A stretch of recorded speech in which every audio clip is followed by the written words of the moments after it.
Magandang araw mga ka-harvest.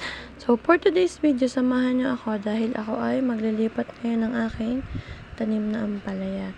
Una, gumawa muna ako ng butas na pagtataniman ko ng ampalaya sa may tapat ng balag na yan.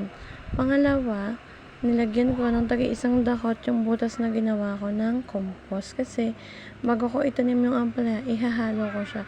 Optional yan kung ihahalo nyo na agad yung compost nyo or pataba nyo or hindi pa. Kasi ako gusto ko ihahalo ko na agad. At pagkatapos naman ay hinalo-halo ko na sila.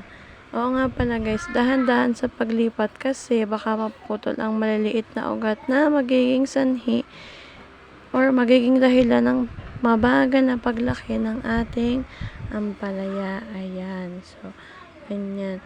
Dahan-dahan, medyo pisil-pisilin natin siya para medyo malambot.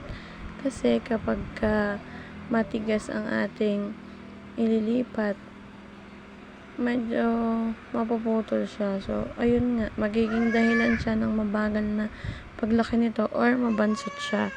So, after mailipat nito, didiligan naman natin ito upang maiwasan ang pagkatuyot ng ugat at ma-absorb niya agad yung nilagay nating compost or fertilizer. So, ayan.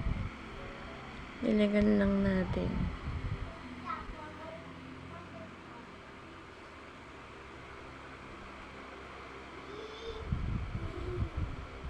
So, sa ngayon guys, ayun muna. Salamat sa panonood.